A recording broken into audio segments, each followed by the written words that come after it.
Well, hello guys, welcome back to the channel and welcome back to the turbine, the twin turbine installation video on the Skymaster F-18 Super Hornet. This is going to be a good episode. We're going to cover some fun stuff in the back end of this aircraft, primarily these two beautiful turbines that will be pushing this plane along. So stay tuned and we will get into installing the turbines in the Skymaster F-18 aircraft.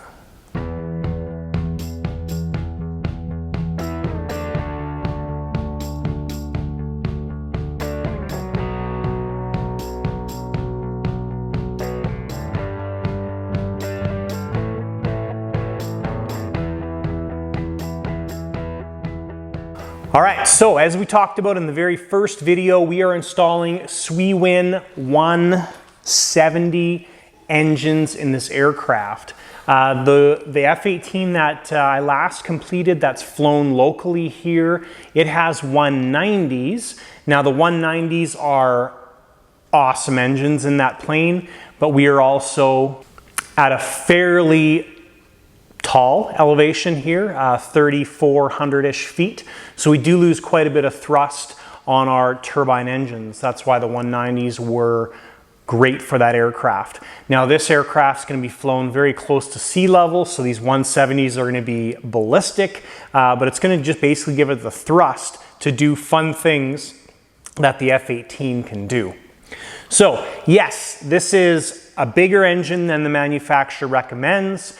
Yes, you don't need to fly at full throttle all the time, but when you need the power, these engines make sure that this plane can do what you want it to do. So we do have some things to take care of before we start the engine installation. So we kind of have to work our way forward with all of our wires from the last episode. So we've got to route the wires. The afterburner rings have wires as well too, so those we need to plan for. And we do need to get the pipes installed and the tail cones, afterburner rings, all that kind of stuff. Now I've done a little bit of just pre-play with these engines, and I think they're going to be quite an easy install. And I'll tell you why here initially. These engine mounts, so the tab on the engine mounts, these are actually almost the exact width of the rails, the receiver rails in the aircraft. So basically, if you take this turbine, you can slide it right in on those rails. So what we might have to actually do is trim these down a little bit. We've got to come up with an 1/8 inch piece of plywood to fit in there. So I think it'll be fairly simple compared to some of the engines that we've installed previously. The last F-18 that we did, it seemed like the CD model has more girth in the fuselage in that area, so the engine rails are spaced out a bit further. But anyways, we'll tackle that. So step number one here, we kind of have to play with the tail cones, the afterburner rings, the wiring, routing the wiring. So let's take a look at that and go from there. All right guys, so let's just do an overview here of what things look like when you get them. So obviously the lighting setup is an option. Now this light that's installed in there, the afterburner ring, I've already put that in place. The tail cones, this is how they came. So the spacer piece there, which the pipe fits inside, was already installed in the tail cones. You could get that out fairly easily by doing that. Okay, so to put that afterburner ring in, all I did was take that ring out, put the afterburner ring in, put this ring back in place. Okay, just like that. So they have ground those little openings out, which is awesome. Now that is the back end setup. Now regarding the pipe, there's a couple things going on here. Number one, there's this tab at the back, okay? That's an important thing, and I'll tell you why later. And then at the front, you've got these two rods, which have been installed over the bell mouth. All this is already pre-done by Skymaster. So basically there is tabs inside the airframe that come up right on the engine rails, that these bolts fit into, okay, like that. I don't think it says in the manual, but I've heard this on somebody saying this was from a Skymaster reply. But basically, Skymaster says you can just install these pipes onto those tabs, and when you put the tail cone on this section here, one of the formers in the tail cone actually pushes right here, and that prevents the pipe from going anywhere, right? Because it can't go this way because it's being held in place by that tab. It can't go forward because those little mounts for the front part of the pipe are holding this part in place. So not a big fan of that. I mean, it's simple to put a couple lock nuts on there or a nut just to make sure that that doesn't go anywhere or vibrate, but that's kind of the word on the street as to what is going on with this scenario. So that is the pipe tail cone scenario. Now, if we look inside the fuselage, this is the bottom part of the fuselage. That's the engine rail, that's the engine rail, and there's matching ones to that on the top part of the fuselage. Okay, and if we look deeper in the fuselage, right there is one of the bottom pipe mounts. There's the other side, okay, and there's a matching one right on the top. I don't think we can get to it, but those little pieces sticking up there are what the pipe sits in. Okay, so you can see that the rail itself, or the mount, is offset a little bit, but the center bolt hole is pretty much in line with the engine rail. So that is how everything lines up. And then when these engines are installed, there's a G10 piece, so a fiberglass piece that goes over here, and one that bolts on the top, and that holds the engine rails in place. So that's how everything works in the back end. Pretty straightforward setup. First step in all of this is we cannot leave our wiring the way it is. We've got to deal with the wiring right now. What I'm probably going to do is I'm going to figure out what I'm going to do for the afterburner wiring, get that sorted out first, get that run forward, and then we can worry about all the other pieces of the puzzle back there.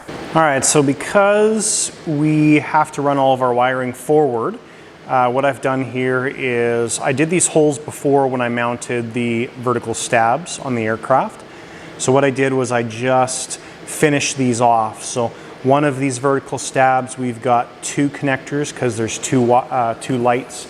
The other one has a single connector. Those have been high soled in place, and everything fits together nicely. So when you put these on, your connector just fits in. These JST connectors, they do only go together one way, but I have marked the negative just in case. And then one of these connectors I've marked in white. That's just so we can tell them apart and we have the lights plugged in the right way. So anyways, those are mounted, and the key or important thing about that was because we've got a bunch of wires that need to come forward as well too. So I've been playing around with these tail cones a little bit, kind of jammed this into place. If you look at the tail cones, you can see that there probably was a former mounted in there before, and it was removed and ground out. Maybe that was part of manufacturing it, I don't know. But anyways, that is, so this former piece in here now is pushed all the way forward. So what I'm going to do is I'm going to take a tape measure or a ruler and just check and make sure that that's level. And then what I'll probably do is just spot glue that in place with some thick CA, just like 4 dots, just so we can play around with this and check the fitting of the pipe and all that stuff before we actually go ahead and glue all that together. All right, so I'm just going to cover all the basis on these this pipe installation and engine installation, just so if you're building one of these and you have questions, it's all covered. So these pipes do go in from the back end, which is awesome. You don't have to worry about putting them in from the front end. Their whole system here with the tab and the former sitting against the tab, holding that in place in the mounts that we already talked about, actually works quite well. There's just a little bit of play there, probably 2 millimeters if I had to guess of play. It's actually a pretty smart system. And then if you do need to access the back end, what you're doing is you're pulling your tail cones off.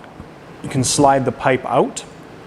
Engines can all stay installed, and then you've got access to this back end. So that is a nice thing that that Skymaster's designed with their whole mounting system. So what we need to do in this case is we need to come up with a wire routing for the afterburner lights and a quick connect setup for the afterburner lights as well too. I have some ideas on that. Now, one thing we're going to do on these tail cones is we're going to use some ceramic paint. I'll show you that in a little bit. Just on this internal side of the tail cones. That'll help protect this from any heat coming off the exhaust pipes. Other thing it does is it gives a nice reflective surface to the afterburner lights. So this is really, really bright inside there. So, all right, so this is what we're using. It's the BVM Heat Shield Plus. You can see it's more like a paste than a paint, but you do use a paintbrush to put it on. And that is basically what we're doing there. We don't need to go past the area where the light is or the former is, because the pipe comes out into that area. So that's what we're doing to the tail cones. All right, so next thing we're going to work on is the wiring. While we're waiting for that paint to dry, I just want to show you that the pipes do come out through the back end. Okay, so what we're going to do now is we're going to make up our power box connector wires. We're going to basically connect these up, make our extensions, run them forward, or at least get the extensions installed. Then we'll work on running them forward and how we're going to run them and all that stuff. So that's the next thing to do, is make up some wire leads. Now, when we're making up the wire leads, I already have an idea where I'm putting the power box royal. So the power box royal is going to sit right in this area here. On top of where the smoke tank is going to sit. And the reason we're going in this area is because it's got, we want to put our screen and on-off switch and everything back here. So this is the only hatch that we need to take off when we're flying the plane. So basically, when I make the extensions for those wires, I'm going to make them about this long here. So about a foot longer than where I'm thinking I'm going to need them.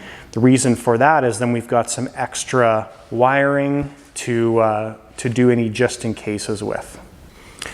All right, so we've got the wires extended, just stuck them out the back here. And I've just been working on the cone and light setup here. So now if you take a look inside the fuselage right there, okay, there's the little cutout area or area that's been ground out for in the actual former, the wood former there of the tail cone, to get the this tail holder piece in and out. We talked about that earlier. So what I'm going to do is I'm going to put my wire connector for each side in this area. Now what I've done is I've twisted the tail cone. So in this case I've twisted it counterclockwise for the keyholes there. And this part of the former comes to right there. So I can grind more of this out, but I just wanted to keep it as simple as possible. So I'm going to try and get my connector for my afterburner lights right here in this area. And we're doing the same thing on this other side. You can see it marked out better right there in Sharpie, right? So we're going to try and get our connector right in this area. Now the goal here is to run these wires nice and tight on the surface of the tail cone. We can glue those in place. We'll leave the little pigtail end here loose so that can plug in and out. But we want to put a connector in this area because we want the tail cones to be removable. And the way the Skymaster lighting controller works is the afterburner lights need to be wired together if there are two afterburners. So basically you've got the wires coming together, both of them plug into the afterburner port on the controller. Okay, so our connector that we're going to be using for the afterburner lights are these Dean's connectors. Now these are the Dean's micro connectors. They work really well. They've got a real nice solid connection. So we're going to glue one side of this into the fuselage. The other side is going to be hooked up to the wires coming off of the afterburner ring. And that's how we're going to make the afterburner and tail cones quick connectable. All right guys, so just a lot of little messing around here. I got the tail cones all finalized. So just put some epoxy on the former there to hold the former in place. Put some shoe goop holding the LED light ring in place. Now I kind of tacked that in place with some thick CA. Put the shoe goop on there, so this would be removable if needed. I also spaced this out off that former as well too. Reason for that is so we'd have a bit of space behind the LEDs for cooling. I don't want those tucked right up against the wood. More space, more airflow that we can create in there, the better. So the tail cones are basically ready to go. We do still need to put our connector on the wires there, but I did trim the wires to be a suitable length. Now I have done up all my wiring in the back end here, so we've got all of our extensions going forward. Our connectors are mounted into the fuselage right here. We epoxied those in last night, so we've got a red and a blue wire. Those come together on the power box connector right there, or the servo connector, and then this is our lighting wire that runs forward. So basically all these wires are ready to run forward. We've put the 2 servo wires in snakeskin just to protect them, not going over the connectors. So the connectors are actually going to be bunched up and installed in the clip, which I have put on both sides of the fuselage right there. And those are the sticky clips that I use, and they've been shoe gooped in place so they will not come out. All right guys, so we are almost done in the back end here. All of this of course is for preparation to install the engines. So you can see the way I have run the wires here. I'll just review it with you. Elevator and rudder servo lines go together forward in a section of snakeskin. Now the wires themselves, the leads are bundled and held in place with that plastic clip. The plastic clip is shoe gooped to the sidewall so it will not come off. And you can see them run forward, and then we will run them in that hole right in the middle of your screen through the former right there. So doing the exact same thing on the other side. The only difference is the other side we have the afterburner wires and also the servo wire for the tail hook going together in another section of snakeskin.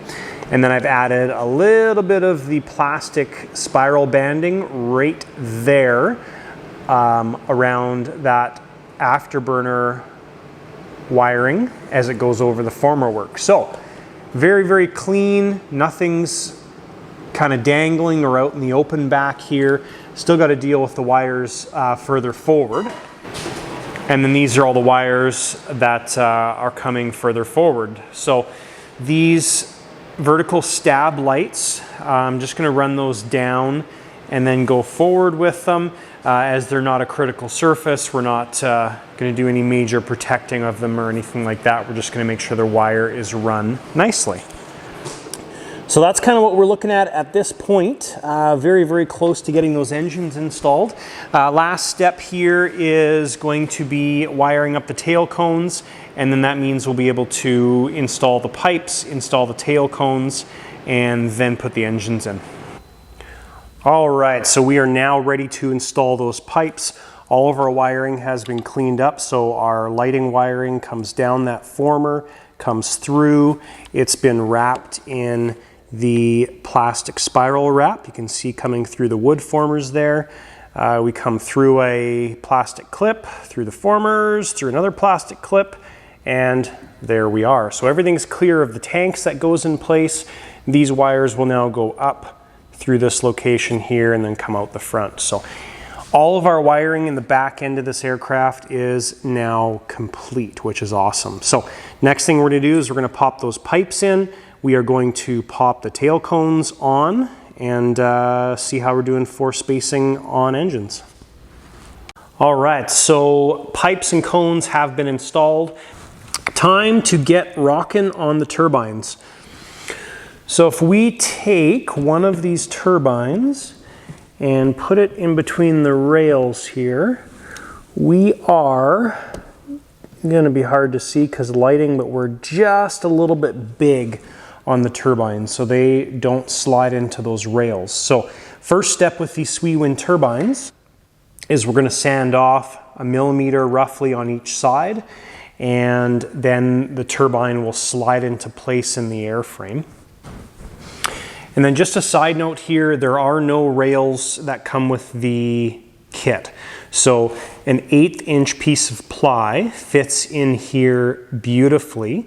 Now we may, depending on alignment here, we may have those engines sit inside there, and then we may just fill that piece with the remaining of a G10 piece bolted all together. So that's kind of why I want to get the engines installed in here, see how everything lines up, and that actually may be an even better mounting system. But step number one, we'll sand those engines down, get them put in here, and see how everything lines up.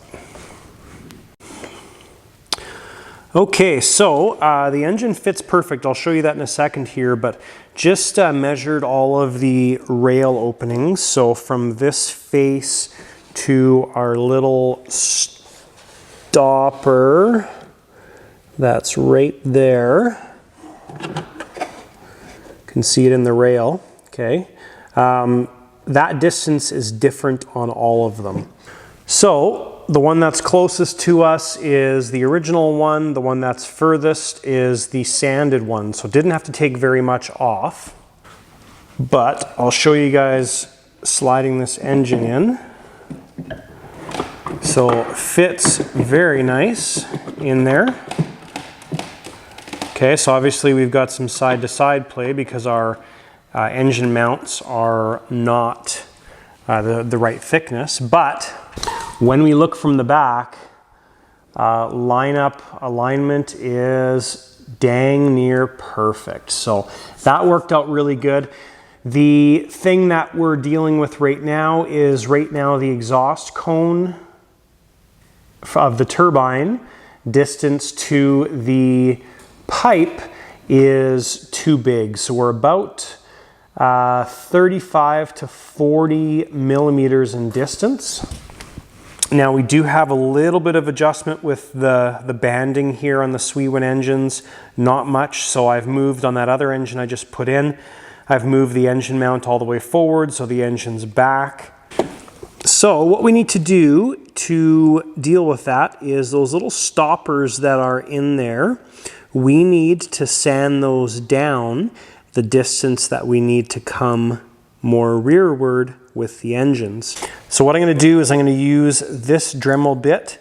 It fits in the channel there perfectly, so it's an 1/8 inch Dremel bit, and also the end has a cutting surface there as well. So that's going to be the ticket, I think, to getting these engines moved backwards a little bit. So the other thing that this allows us to do is to adjust the distance of these rails, right? So we can actually grind down the right amount there so we're all within the same number. So right now that distance is about 109 millimeters to 112, depending on which of the 4 engine rails we measure. But I'm going to get that sanded out, and we'll see how that adjusts everything. All right, so here's what we are doing for mounting the engine. So I've put the engine in and reached in there and marked out how much of this tab is sitting in the little pocket, just so I have a guideline here. So took my Sharpie, drew a line across. So that's how much is actually sitting in the tab. Then what I did was find the right G10 material. So this is thinner than 1/8 ply, but when I put this with the engine clamp together, that equals 1/8, which is perfect. And then what I wanted to do was get a piece of G10 that was going to come from the edge here to basically the bolts, which is 25 millimeters. My little arrows designate which side of the line to cut on or to keep. And this width here, or the length, I guess, I'm cutting that at 121 millimeters, which is the average length of those engine rail pockets that we have in the airframe. So when this is all done, basically this is going to mount like that on the engine clamp. We can mount that up there with a couple bolts, 1, 2, and this will basically, the engine will just slide into place, and the total width here will keep this nice and solid. The total thickness, sorry. And then our total length here is going to keep the engine positioned in place, and our fixing pieces that bolt onto the airframe hold the rails in that way. So that's the theory behind all of this. So what I need to do is cut 2 of these rails, which are 25 millimeters wide, 121 millimeters long, so cut 2 of those. I am going to fit these engines one at a time, but we should be able to make this work on both sides of the rails. So I'll get this one engine done, put it in one of the engine rails. If it works, take it out, put it in the other engine rail. If it works, then we know we just build an exact match to that. All right, guys, well, I think this worked out beautifully. Now, I'll tell you, this is so much easier to put this kind of stuff together when you have these RTL fastener kits. So this is one of their kits they put together. This is one of the 4 boxes that I have. And if you guys don't know about RTL fasteners, they have everything, and they've got those amazing kits that they put together. So you've got all your metric and imperial and everything already put together. Plus, you can get the Pro Allen Bondus wrenches with them as well too. They've got a little grabber thing on the end, so you actually put your fastener on there, and you can move the thing around, and it stays stuck to the end of the ball end tool. So very cool. Anyways, guys, I'm telling you about the RTL stuff just because there is a discount code for you guys. So if you are new to RTL fasteners, or if you've dealt with them forever and you want 30% off your order, use my discount code JV30, and that gets you 30% off your orders of, I think, $25 or more. So use that code, guys. There's a link to RTL Fasteners website down below. But as it shows on the box here, rtlfasteners.com. All right, so that is exactly what I had in mind. Now, I don't know if this fits yet. That's the next key. But we are flush on the bottom. We are flush on that side. We're flush on the back side, so we should be good. If we do end up being a little bit tight here, like let's say those are angled in just a little bit, which they shouldn't be, but we can do a little bit of sanding on these as well too. But I think that's going to work perfectly, and I think that's the ticket. So let's try and put this thing in the airframe and see what happens. Well, that mounting system worked absolutely beautifully. I am very happy with the way that that worked out.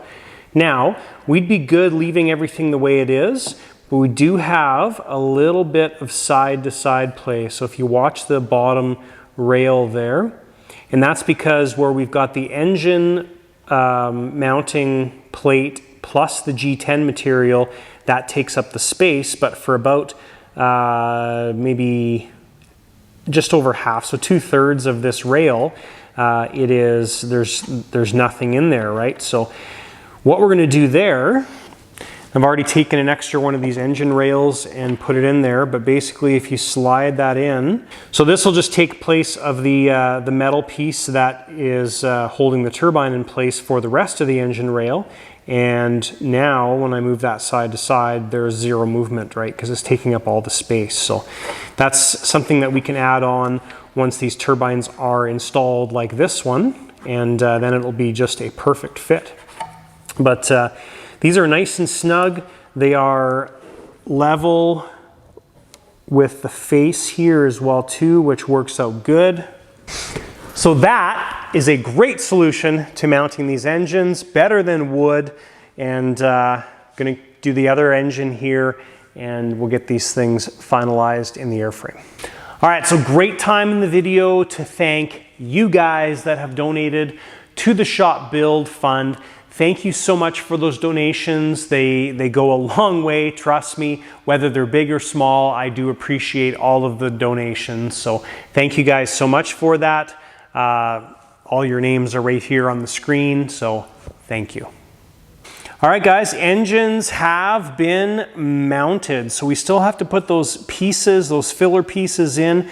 Now just to go over this with you, the engine rails, so the actual engine mount is on this side and this side of my G10 plates. That's just to get those engines spaced out as much as possible, and also it worked out with the pipe alignment the best. So we're gonna slip those pieces in on the same sides as the metal engine tabs. So we're gonna mix up a little bit of high sol, put it on there, slide it in, let it cure, and we are good to go. All right, and last step on those engine rails, guys, the tabs have been installed with high sol and they will cure overnight. Engines are nice and solid now, so that is good. Now we're not gonna install any more engine components like the wiring or anything like that because we're just not ready for it. So the tanks are gonna sit in here in this part of the aircraft. And then I think I'm gonna build a plate in here as well too. And we're gonna have some of the components and stuff, all the startup components mounted on that plate is the plan. So, all right, and that is everything for this video, guys. It was a good video, successful video. We got twin engines installed in the F-18 Super Hornet, got some wiring done, got the pipes mounted, got the cones mounted. So successful episode. Basically the back end of this aircraft up to this point right here is complete, ready for flying, ready for install of everything. So that is good. Next episode, I believe we are moving on to the wings. Now the reason we're going to the wings is because we need to run our wiring through this location forward into the aircraft. So that means that before we start mounting anything in here, we need to get those wires run to the front of the aircraft. The wings are a big job. That is basically, the gear is a big job on this, taking the gear out and putting it back in. But the wings are the biggest job on the F-18, so I do suspect that they will take 2 episodes, but I could be wrong. Maybe we'll get it all done in one, but there's a lot going on these wings. And they're a pretty big step. So it's a lot of work, lots of stuff to mount. We've got to mount the surface or the hard points for all the surfaces, like the aileron, like the flaps. I've got diagrams from previous ones that I'll share with you guys in that video as well too. So anyways, guys, thank you for watching. Thanks for tuning into the videos. Don't forget to give the video a thumbs up. Hit the subscribe button down below if you have not done so already. It's free to do so. Don't forget to hit the notification, or the bell I think is what it is, when you subscribe so you get notified when I release new videos. That's it, guys. Thanks for watching, and we'll see you in the next video.